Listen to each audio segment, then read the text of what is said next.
Dhaka premier division cricket লিগের match চলাকালে আম্পায়ারের সাথে বাকবিতন্ডায় জড়িয়ে এক ম্যাচের জন্য নিষিদ্ধ হয়েছেন মোহামেডানের অধিনায়ক তাওহিদ হৃদয়।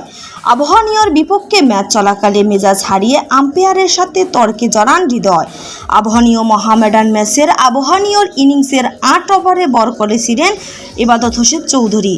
তার করা বল মোহাম্মদ মিঠুনের প্যাডে আঘাত করলে আউটের আবেদন জানান মোহামেডানের ক্রিকেটাররা, কিন্তু আম্পায়ার তানভীর আহমেদ আউট দেননি। সিদ্ধান্তটা পছন্দ হয়নি মোহামেডানের ক্রিকেটারদের। অধিনায়ক তাওহিদ হৃদয় সহ মাঠেই প্রতিবাদ করতে থাকেন দলটির ক্রিকেটাররা। পরে তাদের শান্ত করতে এগিয়ে যান মাঠে থাকা আরেক আম্পায়ার শরফুদ্দৌলা ইবনে শহীদ সৈকত। তার সাথেও তর্কে জড়ান ক্রিকেটাররা। এরপর সৈকতের দিকে ছুটে যান হৃদয়।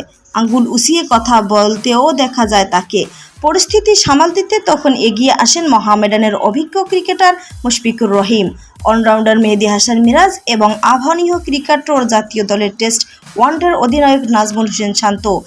হৃদয় এবং আম্পায়ারকে সরিয়ে দিতে সক্ষম হয় তারা।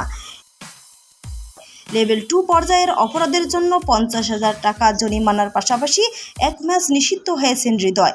অন্যদিকে এবাদত লেভেল 1 পর্যায়ের অপরাধ করার তাকে 40,000 টাকা জরিমানা করা হয়েছে।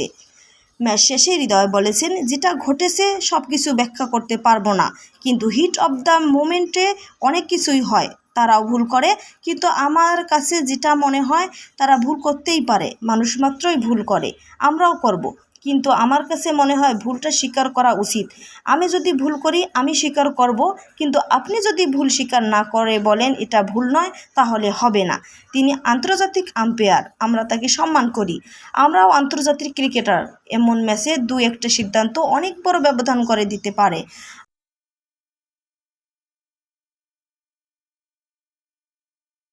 এমন ম্যাচে দু-একটা সিদ্ধান্ত অনেক বড় ব্যবধান করে দিতে পারে।